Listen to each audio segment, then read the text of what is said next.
Velkommen, du er nu klikket ind på Krudtkongernes kanal. I dag der skal vi lave en tur i krudt over, hvad det er, vi sådan vil have, og hvad det er, vi anbefaler, for eksempel til jer. Ja. Det første, som I kan se på skærmen, det er, at vi starter ud med en Harald Nyborg. Ja, og vi vil både snakke om, det vi synes er gode batterier, men også hvad vi egentlig har fået købt. Ja, det skal ikke være løgn at sige, at mig og Silas, vi arbejder hårdt på den her kanal her. Vi arbejder fandme hårdt. Vi sidder den 24. december og filmer den her video her. Går glip af familietamtammer og alt muligt. Og flæskesteg, det hele. For at sådan gøre jer glad og give jer noget content. Ja. Så hvis I vil hjælpe os, så går I lige ned i soppen. Ned i soppen. Ned og trykke subscribe og like på den her video. Og ja, skriv en kommentar med, hvor I plejer at købe fra. Og vi har nogle gode råd, hvad vi skal prøve. Nogle gode test, måske. Det skal lige siges, vi er krudtkongerne. Ja, altså vi ved jo godt noget om det jo. Noget. Vi ved sådan det meste. Nå, selvfølgelig, vi skal ikke jappe så meget. Vi skal gå i gang med vores Harald Nyborg. Vi starter ud med at se noget Antonius og noget Nero batteri. Det skal ikke være andre end at sige, at vi har købt 2 Antonius i forvejen. Ja. Det er 900 kroner for 2 batteri kilo. med 2 kilo, ja. Flotte for farver. 4 skud. Flotte farver. Ja. Meget bange. Der sker noget hele tiden. Det er et hurtigt batteri. Det er et hurtigt batteri. Det er... Hvor lang tid tager det, tror jeg? Det tager... Ja, det skal vi ikke hænge op på. Vi skal bare videre. Det skal ikke være nogen løgn, at krudtet er blevet lidt dyrere i år. Faktisk lidt meget dyrere. Ja. Men, der er noget af det, der er blevet lidt stedet på 100 pris. Ja, men det er fint. Det er ikke det, der presser ud. Nej. Så vi har noget Red Power, noget Dramatic og noget Hypnotic. Ja, jeg vil sige... Dramatic, det er jeg sgu ikke helt den største fan af. Nej. Jeg har faktisk aldrig selv haft Red Power, men du har haft det. Jeg havde det sidste år. Ja, det havde du. Det er et fint batteri til prisen, men når man skal heller ikke... Du skal også tænke på, at det er 159 kroner. Ja, jeg vil sige, du kan få noget, der er pænere for 159. Du kan få noget, der er meget pænere, men det her, det er et godt batteri til prisen, og det er det bestemt. Det er sgu meget fint. 49 skud, 360 gram krudt. Det er jo fint. Men jeg vil så lige afbryde at sige, jeg er typen, der godt vil betale 130 kroner ekstra, så køber vi Hypnotic i stedet for. Det vil jeg helt bestemt også, fordi der får du... Hypnotic er en vanvittig batteri til prisen. Du får 71 skud. Du får næsten et kilo krudt. Med 71 med 71 skud til 289 kroner. Det er nok det, jeg synes, Harald Nyborg sådan, de fleste år har haft det bedste batteri til prisen. Ja. Det kan man godt sige. Ja, bestemt. Det er et perfekt klokken 12 batteri. Til en børnefamilie, der måske ikke går for meget op i krudt, men gerne vil have noget, der siger bank til klokken 12. Ja. Så er man fri for at købe de helt dyre batterier, som vi gør. Men vi kommer også til at købe noget af det småt, bare til, til tidligere på aftenen. Til tidligere test. Vi ved ikke helt, om det bliver Hypnotic, eller hvad det gør. Men muligheden er åben. Det skal også i sidste år blev lavet af det, der var krudtregler. Vi først skulle fra den 31. til den første, så... Det er det, så vi det bliver en presseaften, det bliver en helt presseaften. Det er, altså, vi skal ikke have noget at spise den aften. Der offrer vi også for jer, for at lave noget godt content. Virkelig. Og vi har været ude at lave noget Tutti Krudt, hvor vi har været ude i nogle forskellige butikker, så det kommer der også en video til kanalen til. Ja, tænker vi. Så vi har noget Firewall. Well. 145 skud, 1,3 kilo krudt. Jeg havde det for 2 år siden. Det er sgu... Ja, jeg havde det for 3 år. Det er fint nok batteri til prisen. Det er meget langsomt. Nyde batteri. Fine farver. Og jeg igen, hvis man skal bruge det samme koncept som Hypnotic, så det er måske en familie, der gerne vil have et klokken 12 batteri, men gerne lige vil smide lidt med i puljen. Ja. Jeg tænker også, at vi kommer til at lave noget budgetter. Sådan, hvad er bedst i Harald Skrald for 1000 kroner? Hvad er bedst for... Så man lige kan få sådan en... så man ikke bare går ud og køber noget, som man ikke ved, hvad er. Så, præcis. Men får du faktisk lige bladret videre til næste side. Det vil sige, vi har også købt Nonnebakken hernede. Nonnebakken, den har vi købt af. Den har vi købt 4 af til start med. 4 tror jeg, ja. Og ja, måske til næste år, hvis budgettet er højere til den tid, så måske at vestkysten kunne være en mulighed at prøve at teste det af. Ja. Så det? Ja, så bare videre. Så går vi videre til det næste. Ja, vi har snakket om det meste. Vi har en Cleopatra, fin batteri. Ja, jeg havde det sidste år. Det er ikke et, jo, det kan godt være et klokken 12 batteri, men det er måske lidt mere for dem, som der godt vil have at se noget, der går langsomt, og måske hænger lidt mere i luften, end for eksempel Dramatic gør, eller ja. Så det kan godt bruges som klokken 12 batteri, det er bare ikke... Og ja, som man nok også kan se, der er også lidt luft, man betaler. Det er ikke så stort. Man skal ikke narre sig af størrelse. Nej. Det er ikke størrelsesmedgørelsen. Nej. Den er cirka sådan her. Det er ikke fordi, at... nej. Ja, den er lidt større, end den ser ud på billedet. Det er den større, end den ser ud på billedet, eller mindre? Større. Okay, så. Ja, jeg havde den sidste år. Ja. Ja, vi kan bare snakke om... har Nyborg, de har jo fået nogle... ja, de har fået... Romeo, det har de haft de sidste... nej, det er Roman. Jeg kan ikke udtale det. Ja, det er fint nok. Ja. Vi er 2 overblinde YouTuber. Fint vinkelbatteri. Går okay hurtigt. Det er sgu fint. Og noget jeg godt kan lide ved det her batteri, det er, vinkelbatterier er så fede. Men det er bare... Der er bare... For eksempel Dramatic, hvis I husker Falcon. Det er bare... 2 batterier, som jeg vil sige, man skal have batteriholder til. Ja. Det er nogle lumske batterier. Jeg havde 7 af dem sidste år, Dramatic. Ja.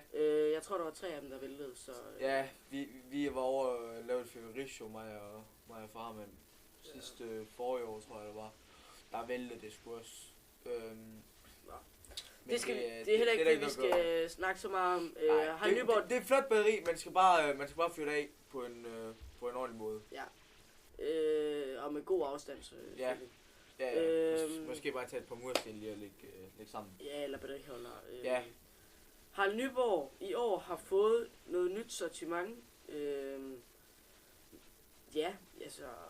Nu har jeg ikke lige sådan været så meget inde på Harald Nyborg kig, men... altså, det ser jo fint nok ud. Afrum heroppe, 1900 gram kilo krudt, det... Altså, det er prisen... Der er næsten 2.000. Ja, næsten 2.000. Det er jo næsten et, hvad hedder det... Antonius. Ja, det er næsten Antonius. Og så har de fået men det her... Der er bare lige med 28 skud mere. Ja, og med 2 gram mindre. Det er fuldstændig bare. Ja, men deres nye sortiment, tror sgu det er fint nok. Så kommer vi til noget Fire Art og noget Grand Cru. Jeg vil sige... Og noget Four Season. Grand Cru, det er fandme godt til pris, vil jeg sige. Jeg synes også, at de er oppe. Der er både 3 batterier, 2 fontæner, 5 raketter. What's not to like? Det er jo det perfekte teenage sortiment, vil jeg sige. Det vil jeg også sige. Måske 13, 14, 15 års alderen vil få godt af det. Jeg vil bare sige, når I går ind og læser om det her, så skal I lige være opmærksom på, På krudtet. Ja, på krudtet og hvad der har været, fordi noget af alt det her fra, Fire Art her, det er, man kan godt se det nogle gange som batterier, men du kan se, der står 18 raketter, 5 fontæner og 1 batteri. Ja, og det der batteri der, det er Niskuds... Ja. Jeg tror, det er omkring de 9. Ja, Firehouse 13 der. Så du skal være ops på det. Og jeg havde faktisk det der var der en træfod på. Ja. Træplade. Den kommer med. Så Grand Cru, det er måske det, jeg vil sige, der er måske lidt for nogen, der godt kan lide noget, der siger bange. Jamen, det er 100 gram mindre, men det er så også 100 kroner mindre. Jeg synes, det er bedst til prisen. Ærligt. Er det på den her side? Ja. Ja. Four Season, jeg har ikke været så vild med det de seneste men mindre, år. Det her det er ikke Four Season, det er det forårssortiment. Ja, men... Og det er 4 batterier. Til 3,49. Med 5, 8, 24 og 25, 26 skuds. Ja. Til 3,49. Det er ikke slemt, men... Jeg vil sige, nogen der måske gerne vil have noget, der siger bange, kan holde lidt til lidt aftenen. Så kan man måske købe det der sammen med et... Lad os bare sige, at de her batterier her, det er ikke... Det er ikke noget råb hurra. Det er ikke det, naboen han går ud og kigger på. Der er også kun 445 gram krudt i alle sammen. Ja, og så skal man tænke på, ja, det er alt. Så der er ikke så mange gram krudt i forhold til... i hver. Ja. Vi hopper videre. Ja. Vi har noget Yellow Power, har vi også i år. Ja, så har jeg en af indtil videre. En af. Blue Power overvejer vi at købe. Ja, det er egentlig mest for test. Ja. Yellow Power havde sidste år fint nok batteri til prisen. Ja, godt klokken 6 batteri. Ja, 7. Klokken 6-7 stykker. Ja, det er en god starter til, når gæsterne kommer. Noget, jeg synes, der er lidt ærgerligt ved Harald Nyborg, det er, at de næsten har steget i jernhatten med, hvor meget er det? 50-60 kroner. 50-60 kroner. Det synes jeg, der er mange penge bare for en tæne, hvis ja, altså. Men man kan sige, det er fandme også billigt sidste år, var det? Det var rimelig... Det var 140? Ja, det har været der omkring. Det var der omkring, og det er jo altså et Romulys fontænebatteri, vil jeg næsten kalde det for. Det skyder op. Vi har lagt 400 skud hele tiden. Det ligger på Instagram. Krudtkrukkerne 69. Jeg kan lige prøve at sætte et billede op af det.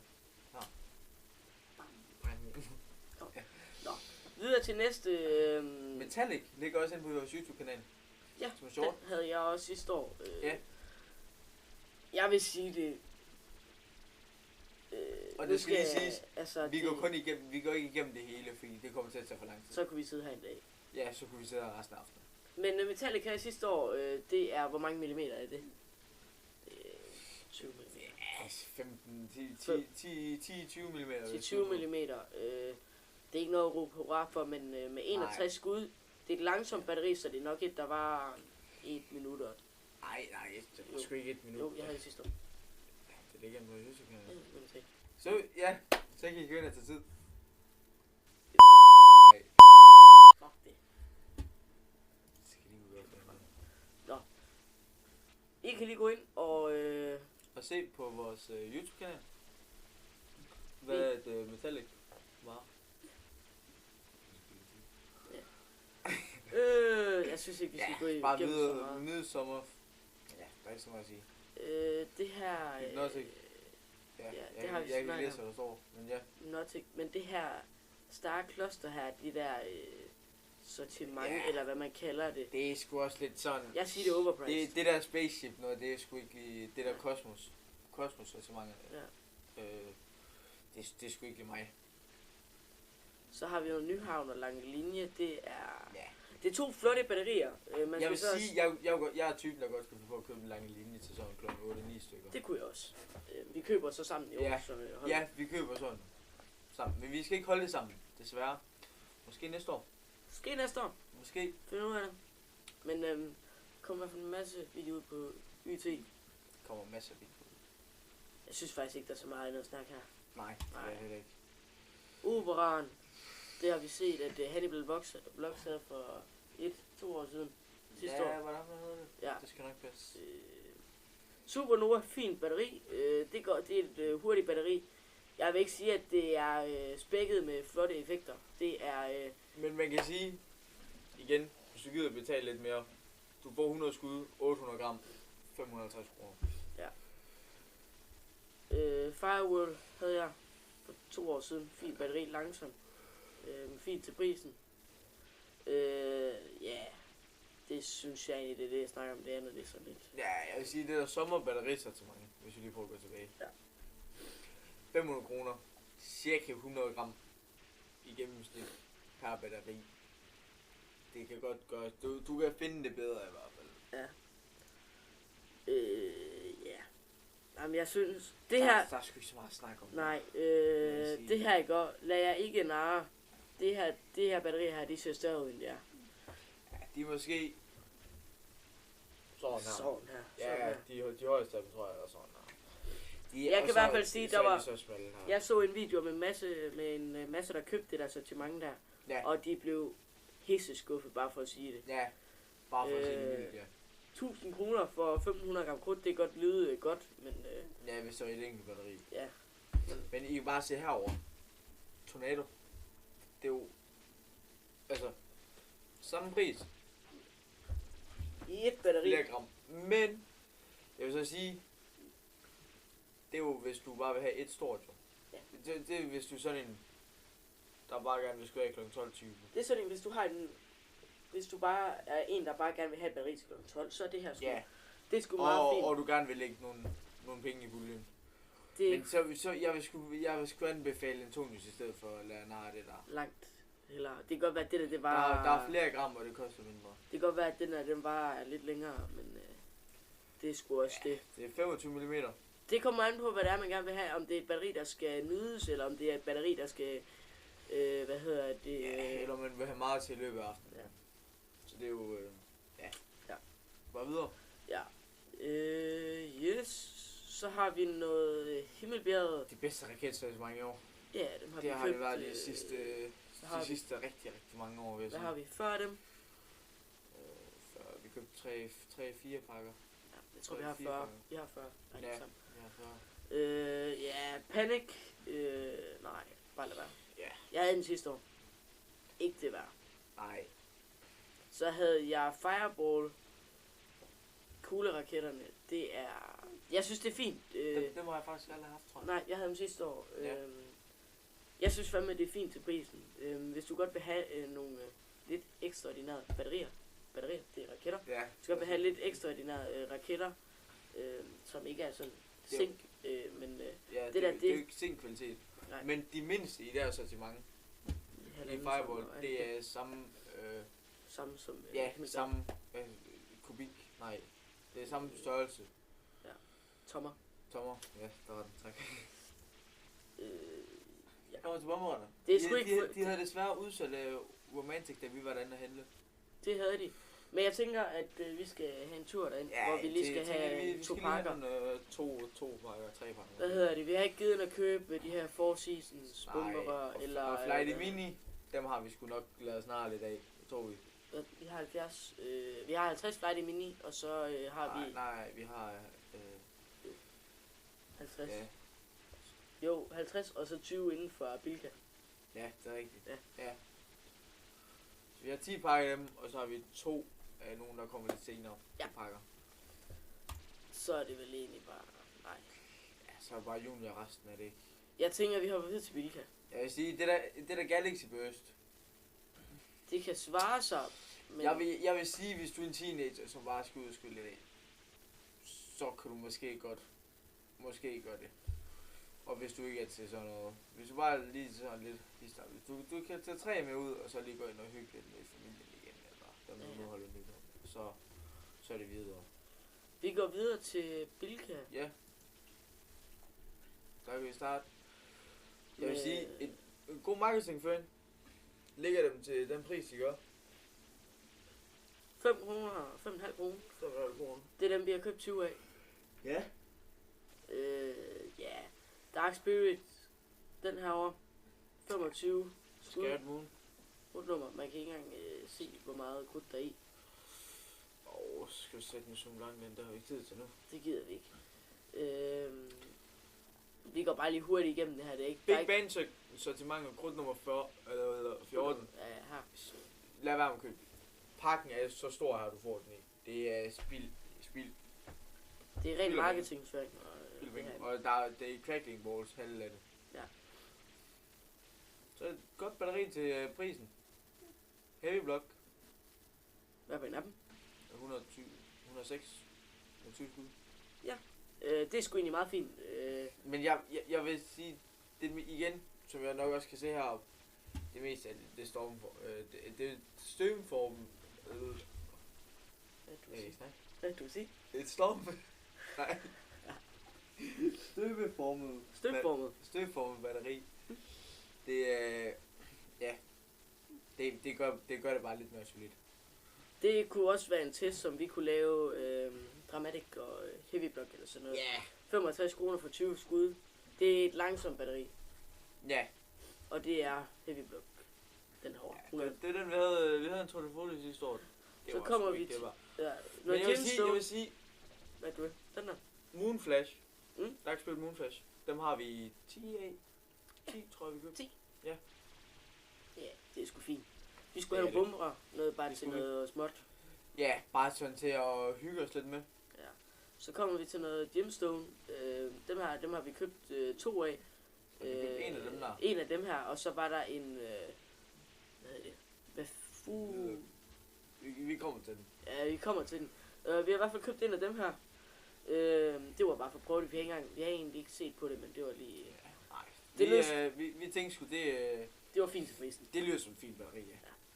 Og 40 skud, det kan man ikke bruge over til den så har vi købt et... Og vi har ikke købt noget junior. Nej, ikke nu. Fordi det tænker jeg, det er sgu lidt... Det eneste junior, vi kommer til at købe, det er Thundershot, så...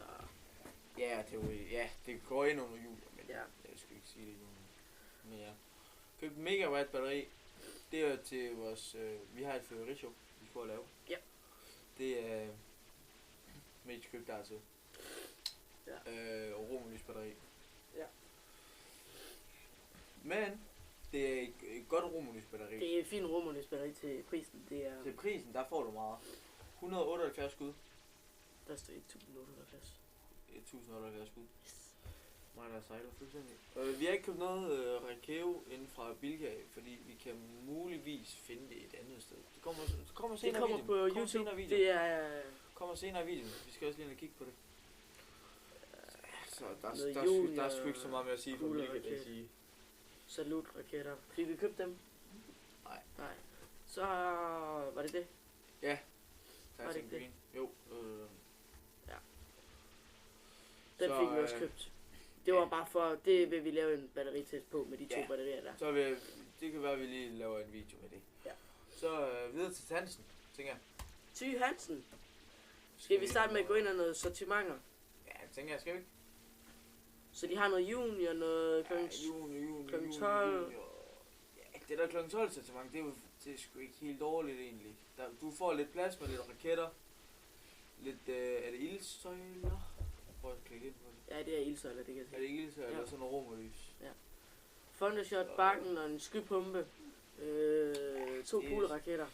Det er sgu fint, som de også siger. Det er sgu sådan, ja, et teenage klokken 24 sortiment, vil jeg sige. Ja. Der er ikke så meget over det. Supernova. Ja, Supernova fint batteri. Jeg vil sige, det er sgu ikke... Det koster jo lavet. 899, tror jeg. Ja. Sidste jeg købte, det koster 899. Det kan godt være, det er stedet. Ja, jeg tror faktisk, det er stedet til 1000.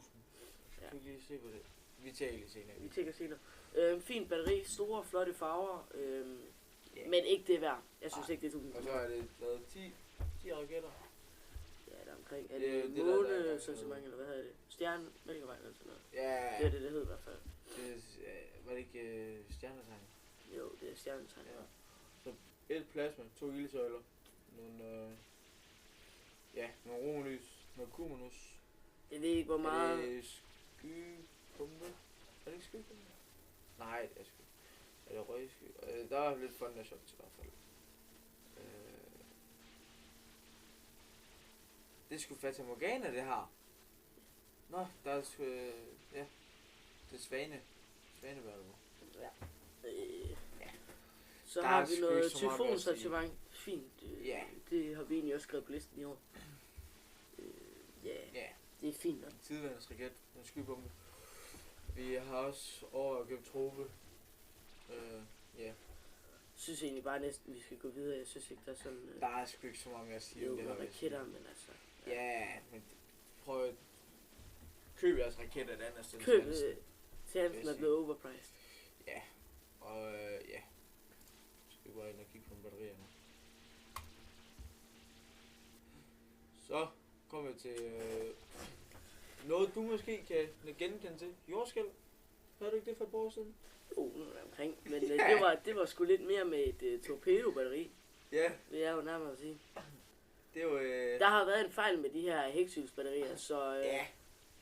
Den har været vendt forkert, tror jeg, 5 med den var. Ja. Så Det var en gang, da jeg holdt nytår sammen med Silas. Det var, ja, til 6-7 år siden, var jeg gæt på. 5, tror jeg. Jo, ja. 5. Det er mange år siden. Der skulle mig og Fadi lige der prøve lige at tænde det der batteri der. Det har vi næsten altid haft hvert år. Ja. Så vendte det kraftigt forkert og skød mod alle mennesker og hus. Så ja. Den var ikke god. Den var god, nej. Men jordskæld, var det ikke, har du aldrig haft jordskæld? Nej, det var, det var nogle naboer sidste år. Nå. Lavine, fint chokfontæne batteri. Ja, vi skal sgu tage en chokfontæne fra den der sted. Ja, selvom den er fucking god. Ja, den er sgu også fin. Bakken, 49 skud, 52. Bakken har vi købt 2 af i år. Bakken har vi købt 2 af. De er desværre udsolgt af afgrunden. Afgrunden og Torden var udsolgt. Da var den der afgrunden. Og det er 250 kroner for 540 gram krudt. Det er sgu noget af det bedste. Det vil jeg se den her. Så fint. Hvis det er nogle rullebane, du kan følge med. Fine effekter. Det er ikke bare. Det er ikke for det. Det er lidt okay.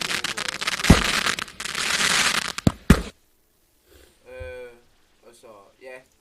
30 mm, det er ikke så tit, man finder dem. Nej. Er det så ikke bare videre til nytårssalget? Jo, synes faktisk ikke, der er sådan.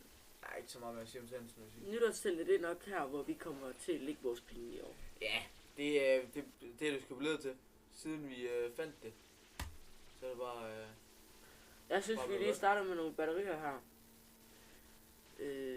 Vi har et Dark batteri. Dark. Og det er noget nok den største tvivl, jeg har haft i år, jeg siger. Ja. Om vi skal have den eller ej.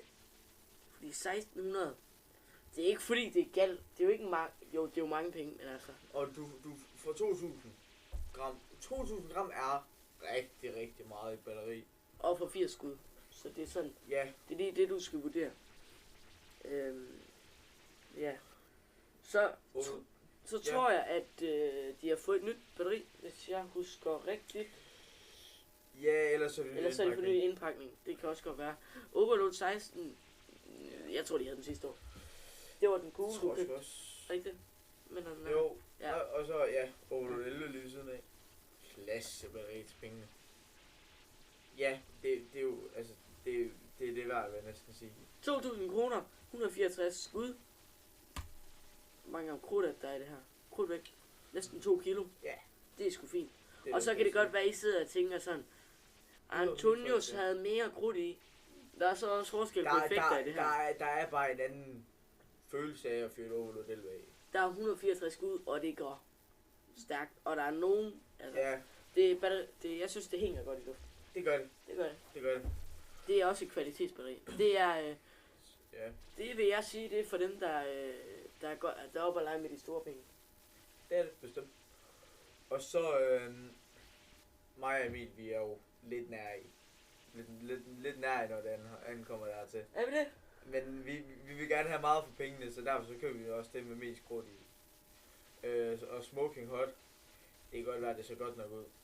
Men jeg tror ikke, det bliver over. 1000 kroner for 400 gram. Det kommer ikke til at ske. Det kommer ikke til at ske i år i hvert fald. Så skal jeg til at tjene noget med på YouTube. Men det skal ikke være en løgn, at der kommer sgu nok nogle overloads ind i... Der kommer sgu nok 3-4 3. Ja, de er i gang med at køre lastbilen fra Tyskland. Ja, de er i gang med at køre den op. De er ved at parkere den her. Den kommer af den 30. Nå, videre. Overload 14. Overload 14. Pisse godt batteri til prisen. Bedre end afgrunden. Ja. Du kan ikke sige noget til det. 500 kroner. Og 600. Det er også sidste år, de må købe det. Ja. Vi må købe det, så der skal staten bare købes igennem nu. Der skal købes igennem. Vi skal hamstre. Ja. Overload. Den bedste serie, siden vi har fundet ud af, at siden vi i hvert fald opdagede First Classes Overload serie. Ja. Det vil jeg skulle sige. Jeg vil sige, det er en mini Antonius. Jo. Ja, det er måske en tredjedel af Antonius. Ja. Og det er sgu egentlig også fint kl. 12 på dag. Du kan sagtens bruge det til kl. 12. Ja, det kan man. Ja, man kan sige, hvis du bor i lejlighed. En lille batteri, godt til pengene. Ja. Fylder godt på himlen. fylder så lidt i lejligheden som muligt. To af dem der, så hygger du dig. Det gør du. Plus. Overload 13. Ja, du snakker bare. Jeg synes, det er fint batteri. Det er ikke det batteri, som... Vi havde det ikke sidste år, fordi vi blev enige med os selv, vi ville bruge vores penge lidt andre. Vi brugte på nogle andre steder, ja. Ja, men sige... Julen synes jeg faktisk, der er overrasket. Vi havde det sidste år. Ja. Fint batteri, vil jeg også sige. Så kan godt være, der står 481 gram, så man betaler lige lidt mere end per krone per gram. Men det skulle nogle gange er det okay. Fordi det er okay. Det kan også godt være, at de har gjort lidt med ud af effekterne. Ja. Så ja. Nej, bare noget satellitbatteri. Nej, jo, hvis du kan lide bange og gerne vil bruge dine penge på noget lort. Men ellers så nej.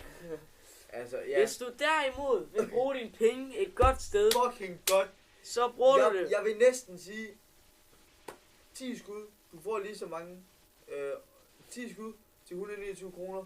Det er lige så mange skud, som du får i at købe himmelbjerget. Samme pris. Og jeg vil næsten mene, at det der er bedre end et himmelbjerg. Fin chokfontæne. Jeg vil sige, første gang Silas han viste den for mig, og jeg ikke lige havde set, at det var en chokfontæne. Der er sket lidt i jeg vil sige, jeg lagde en brun på hele vej. Jeg lover dig for. Ja. Der kom bremsestreger i underhakker der skulle laves nye veje efter. Den små batterier, overload, hvad er det, overload 2? Ja. Fint. Jeg går lige. Vi kommer nok til at lave bomberøstest igen i år, fordi det skal ikke være noget hemmelighed. YouTube er nogle tons, og så tager vores video ned. Den er blevet taget ned. Den er sgu blevet taget ned. Vi har fået straf, har betalt den og det hele. Det samme med TikTok. Har også bandet min video. Vores video. Det er... Vi skal måske bare lige... Ja. Vi skal lige tænke... Skal op os lidt i gamet. Ja. Så bedre redigering så lidt. Så kan du ikke bare gå ned og finde dem, der vi snakker om. Dem vi snakker om. Hov, det var da helt tilfældigt, det der, var. Der kommer de store drenge. Overload 11, 12,1 og 10,3. 10,3, kom nu. Det er 10,3, det er cirkusteltet. Det kan jeg lige så godt sige nu. Der er sgu ikke. Der sker sgu lidt af hver. Hvis du godt kan lide rød og grøn, så køb 10,3. Ja. På et bedre rent 10,3. 10,3 er cirkusteltets bag. Ja, et eller andet. Ja. Overload 11, fin batteri, passer fin. Det passer utrolig godt til klokken 12. Og hvis du lige skal lige ind og spænde lidt more money, og tænker, at det er sgu ikke vildt nok, hvis du får penge tilbage i skat, så skal du lige til det der. Og hvis du lige skal pimpe dit show lidt op, så tager du et Overload 11 og en pango og lige smider sammen der, ikke? Det kan jeg love dig for, så får du en god aften. Eller en Bianco. Bianco. Eller... Ja. Hvad fanden var det andet? Det var Bianco. Fun. Men har de det jo? Det har de. Hvor savn du. Det kan godt være, at du udgår på produktion. Det tror jeg, det er. Det tror jeg sgu, det er. Ellers fine batterier. Ja. Jeg ved ikke engang, om vi har købt det i år. Tror jeg faktisk ikke engang, vi havde. Måske Fun. Jeg vil sige, Bianco er sgu nok bedre til pengene. Til pengene, men... Nej, men jeg synes, den skyder hurtigere. Det gør den også. Det er helt slutningen, det er sat med. Men der er jo så forskel. Det er jo Rusland og Ukraine. Nej, det må jeg sige. Det er forskellen på, Bianco og Fun. Ja. Fun, hvis du vil have et batteri, som du egentlig gerne vil kigge på, så er det nok Fun, du tager. Ja. Og hvis du vil have et batteri, hvor der kommer en masse knald og en masse... Der er 96 skud i Fun, og 200 skud i Bianco. Ja. Ellers er det omvendt. Ja. Nej. Jeg føler... Nej, vi siger på nogle raketter. Det... Nej, vi skal bare ind under... Nej. Bare videre. Ja. Midtjysk Festival. Ja. Produkt. Hej, jeg venner. Det er nu et par dage efter, og jeg finder ud af, at videoen, I lige har set, stoppede bare med at optage. Så ja, det er det sidste, I kommer til at se fra videoen. Mig, der kommer til at give en outro. Så ja, hvis I kunne lide, hvad så, så venlig smid et like og kommenter, hvad I vil se i fremtidige videoer, og selvfølgelig husk at subscribe jo. Det vil gøre os rigtig, rigtig glade. Men ja, det var det. Håber vi ses i næste video. Peace!